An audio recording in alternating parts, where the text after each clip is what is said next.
Ethical issues in mergers and acquisitions एक हमारा topic है। तो उसके लिए हमारे पास ना बुक में एज सच कोई टॉपिक गिवन नहीं है, ठीक है, चैप्टर में। But this is the main issue जो अगर हम कह सकते हैं कि लेबर प्रैक्टिसेस में होता है। क्यों? क्योंकि मर्जर एंड एक्विजिशंस के प्रोसेस में हमने पढ़ा ही था कि रिडंडेंसी करके एक हमारा एक फेज़ होता है which is necessary, and it is because of क्योंकि हमारे पास बहुत ज़्यादा मर्जर्स की वजह से या एक्विजिशंस की वजह से हमारे पास बहुत ज़्यादा आइडेंटिकल रिसोर्सेज कह सकते हैं, आइडेंटिकल सोर्स ऑफ मशीन्स में या प्रोडक्शंस, ये सब चीज़ें हमारे पास बहुत ज़्यादा आइडेंटिकल्स हो जाती हैं। जब हमारे पास डुप्लीकेट चीज़ें आ जाएंगी तो हम उसको क्या करेंगे, रिडंडेंट करेंगे।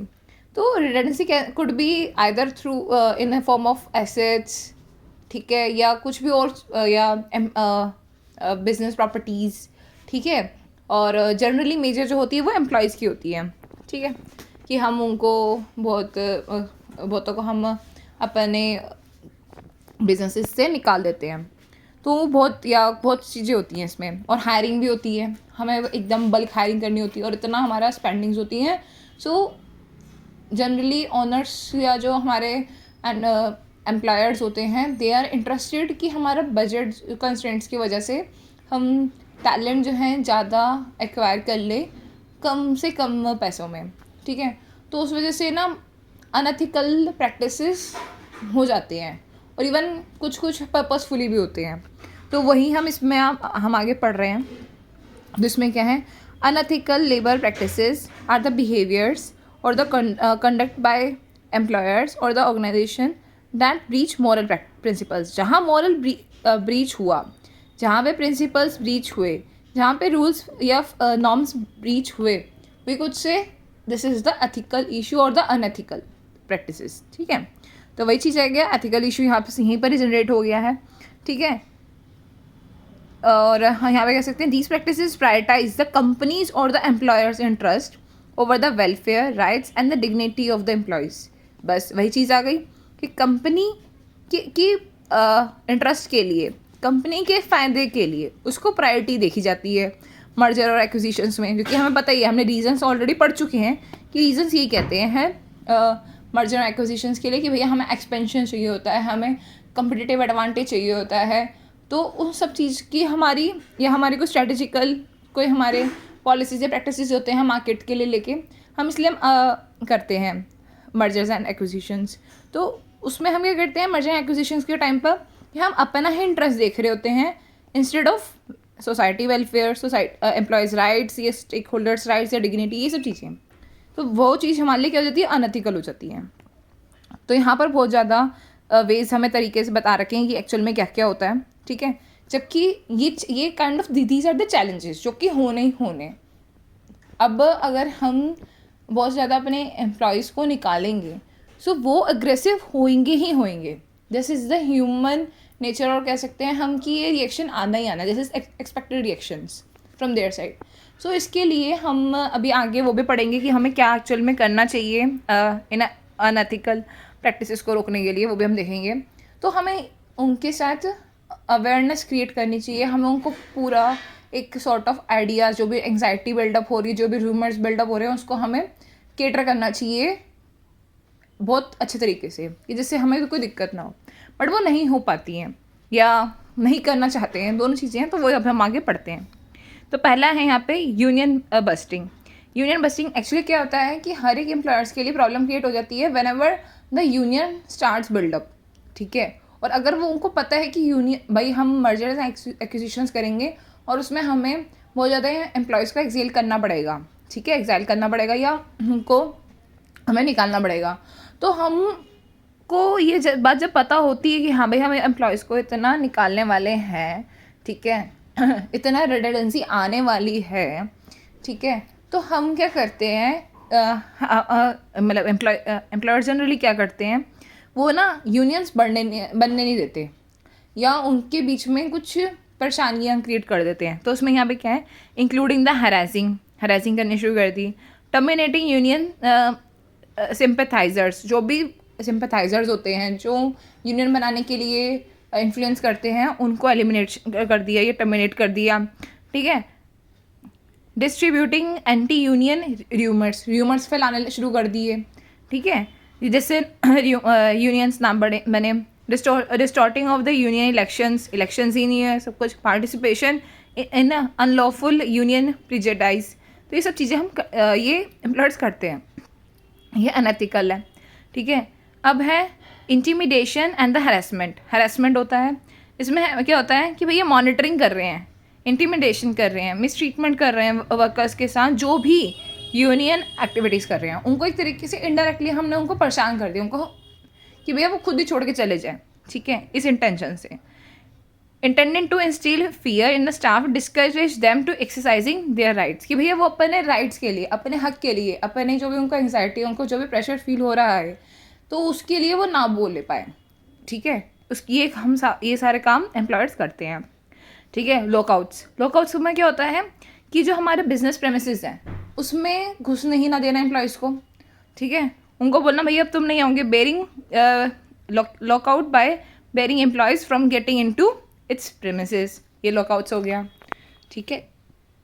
उसके बाद है एम्प्लॉयज़ मिसक्लासिफिकेशन। अच्छा, इसको हम इस तरीके से समझ सकते हैं, जैसे आपको पता होगा कि कुछ एम्प्लॉयज़ ऑन पेरोल होते हैं, कुछ एम्प्लॉयज़ ऑन कॉन्ट्रैक्चुअल बेसिस पे होता है।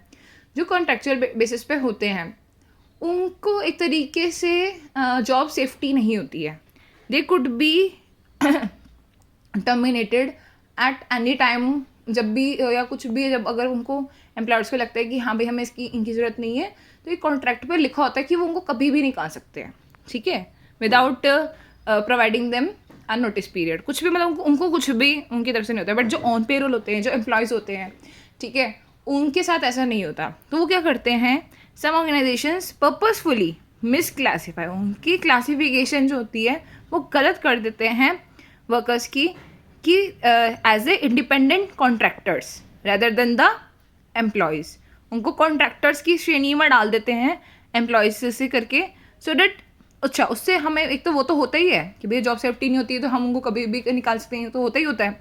साथ में क्या होता है कि इंसेंटिव्स, सिक्योरिटी मेजर्स, ठीक है, यूनियनाइजेशंस, प्रिविलेजेस, जो भी प्रिविलेजेस जो एम्प्लॉयज़ को मिलते थे या मिलने चाहिए थे वो उनको नहीं मिलते हैं, जिससे उनका बेनिफिट हो जाता है, ठीक है, इंसेंटिव्स कम देंगे उनको, वहाँ पे बेनिफिट हो जाएगा, कॉस्ट कटिंग हो जाएगी उनकी, तो ये चीज़ होती है, तो ये भी हम कह सकते हैं अनएथिकल है। उसके बाद आ जाता है अनफेयर लेबर प्रैक्टिसेस। अनफेयर में क्या आ गया, creation and the operation of the labour organisations and discriminating against employees who are involve in protected union activities. Union activities में जो भी इन्वॉल्व हैं उनको एक तरीके से थ्रेटनिंग करना, ठीक है, कि भाई मतलब उनके साथ डिस्क्रिमिनेशन करना कि अच्छा तुम यूनियन में गए थे, यूनियन के पार्ट बने थे, तुमने ये सब चीज़ें हमारे अगेंस्ट करी है, ठीक है भैया हम तुम्हें अब प्रमोशन नहीं दे रहे, या हम तुम्हें मतलब किसी भी तरीके से उनको डिमोटिवेट करना, so that they could take any actions for their rights, तो मतलब उसके लिए उनको डिमोटिवेट करना, ठीक है। तीसरा यहाँ पे छठा आ जाएगा हायरिंग स्ट्राइक ब्रेकर्स करते हैं। स्ट्राइक ब्रेकर्स कैसे हो गया, जैसे कि भाई अब इन्होंने ना टेम्परेरी बेसिस के लिए कुछ सब्स्टिट्यूट वर्कर्स जो थे उनको रिक्रूट कर लिया, ठीक है, इसलिए जब तक वो स्ट्राइक कर रहे हैं, अब वो स्ट्राइक कर रहे हैं बट उनका काम, जो एम्प्लॉयर्स हैं जिन्होंने स्ट्राइक ब्रेकर्स को हायर किया है उनका काम तो चल रहा है, ठीक है। जैसे हम यहाँ पे पढ़ सकते हैं, may recruit substitutes workers known as strike breakers और the scabs to keep production running, हमारा काम तो चलता रहे, ठीक है। उससे क्या होता है, जब बार्गेनिंग का टाइम आता है तो striking workers main leverage and might either extend to the undermine their argument, तो अब उनका क्या हो जाता है, जो भी उनका आर्ग्यूमेंट होता है वो अंडरमाइन हो जाता है, ठीक है, तो ये चीज़ें उनके लिए प्रॉब्लमेटिक हो जाती है, तो इसलिए 6 पॉइंट ये है, ठीक है। 7th क्या हो गया, discourage employees from forming the supporting union, वही जो मैंने आपको बताया, ये डिस्करेज करते हैं उनको, ठीक है, और ये वो कोएर्सिव मेजर्स भी यूज़ करते हैं, जैसे उनको डरा दिया, ठीक है, उनको कहते हैं एक्सपल्जन ऑफ डिमोशन हो गया, मतलब किसी भी तरीके से, या रिटेलिएशन हो गया, कुछ भी तरीके से उनको डिमोटिवेट या डिस्करेज किया, ठीक है। वेज थेफ्ट होता है, कि उनको हमने पेमेंट कम करी, ठीक है, या दी ही नहीं एम्प्लॉयज़ को, मतलब उनको परेशानी करी, ठीक है। These actions exploit the workers and violate their rights. तो उससे क्या होता है कि भैया वर्कर्स का एक्सप्लॉइटेशन होता है और वो फिर उनके जो राइट्स होते हैं वो भी वॉयलेट हो जाते हैं। तो ये सारे एक अनएथिकल हम कह सकते हैं प्रैक्टिसेस होते हैं जो लेबर्स के साथ जनरली इसमें होते हैं, ठीक है। और हम कह सकते हैं कि this could be with every stakeholders. क्या कि भाई अगर आप मर्जर से एक्विजिशंस कर रहे हैं, ठीक है, स्टेक होल्डर्स की नॉलेज में नहीं है, ठीक है, कि आप ऐसा कुछ कर रहे हैं। Stakeholders could be like customers even, ठीक है, कस्टमर्स को नहीं पता कि आप मर्जर्स हैं या एक्विजिशंस कर रहे हैं किसी दूसरी उनके साथ। तो हो सकता है they might lose their interest in your product और इन योर सर्विसेज। वाई? क्योंकि जिसके साथ आप मर्जर एंड एक्विजिशंस कर रहे हैं हो सकता है वो उनके साथ उतना अच्छे से या उसके लिए इतना इंटरेस्टेड ना हो, ठीक है। सो यहाँ पे कस्टमर्स की भी हम इसी तरीके से लिख सकते हैं, ठीक है। उसके बाद हम यहाँ पर इन्वेस्टर्स का भी ले सकते हैं। इन्वेस्टर्स का हो सकता है कि भैया हमने इन्वेस्टर्स को अब फुल अवेयरनेस नहीं दी या उनके अकॉर्डिंग हमने मर्जर एंड एक्विजिशंस नहीं करे, सो हम वहाँ पे भी उनको लूज़ कर सकते हैं। वाई सो? क्योंकि इन्वेस्टर्स जो होते हैं वो एक बिजनेस आइडिया के साथ या बिजनेस वैल्यूज़ के साथ अलाइनमेंट लेते हैं।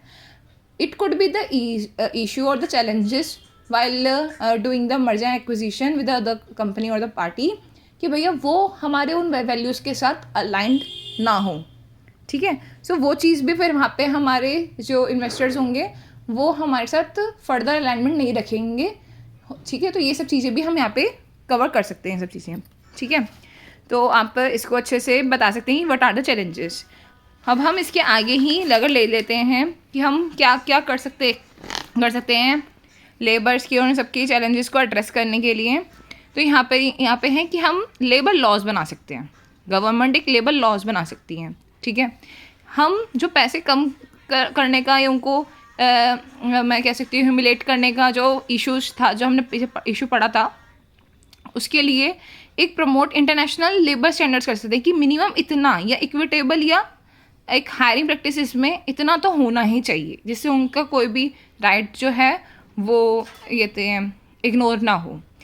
तीसरा आ जाता है प्रमोट रेस्पॉन्सिबल बिजनेस कंडक्ट कि भाई हमें एक रेस्पॉन्सिबल बिजनेस कंडक्ट है कि अगर हमारे कुछ भी मर्जर एक्विजिशंस की वजह से या किसी भी चीज़ की वजह से हमारे एम्प्लॉयज़ को कुछ भी प्रॉब्लम फेस करनी पड़ रही है तो we should have the proper planning कि हम उसको कैसे केटर कर रहे हैं। अगर हम उनको हम कह सकते हैं निकाल भी रहे हैं, ठीक है, अपने ऑर्गेनाइजेशन से, so we must have planning for them कि भैया अगर हम उनको निकाल रहे हैं तो हम उनको इतनी प्रॉपर स्किल या इतने पूरी नोटिफिकेशन ये सब कुछ ऐसा देना चाहिए, फुल अवेयरनेस देनी चाहिए और फुल सपोर्ट देना चाहिए कि they could able to get employed in another company, ठीक है। जिससे जैसे हम कहते हैं आफ्टर हम कह सकते हैं after redundancy we can plan a re recruitment या मतलब हम कह सकते हैं further recruitment process for them, ठीक है, जिससे वो दूसरी कंपनी में लग सकें अगर हम यहाँ से चले जाते हैं तो। उसके बाद फोर्थ है provide capacity building and awareness, ठीक है।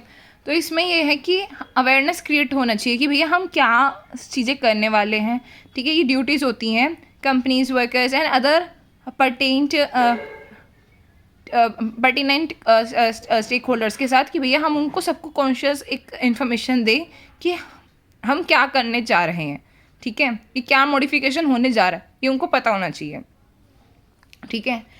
और हम ट्रांसपेरेंसी या और अकाउंटेबिलिटी भी बिल्डअप कर सकते हैं अपने इन्वेस्टर्स और अपने स्टेक होल्डर्स के साथ जिनको पता रहे कि हमें हमारी क्या आगे फर्दर बिजनेस मॉडल रहने वाला है, whether they would be able to get same values और नॉट, या कुछ अगर चेंजेस हैं तो क्या है, सब कुछ चीज़ें उनको पता होनी चाहिए इन्वेस्टर्स के पास कि जिससे उनको ट्रस्ट में कोई दिक्कत ना हो कि भाई ट्रस्ट ब्रेकिंग केस ना हो या कुछ भी ऐसा ना हो जिससे उनको लगे कि हमारे राइट्स जो हैं वो वायलेट हुए हैं, ठीक है।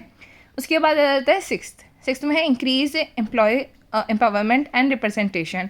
तो इसमें क्या होता है कि एम्प्लॉय की जो एम्पावरमेंट है, ठीक है, उसकी रिप्रेजेंटेशन है, उसके लिए हमें ध्यान रखना है कि भैया उसको उसके कोई भी राइट्स हमारे वायलेट नहीं होने चाहिए। अगर उसको कोई परेशानी हो रही है, अगर वो यूनियन बना रहा है तो हम उसे डिस्करेज नहीं करना यूनियन बनाने में।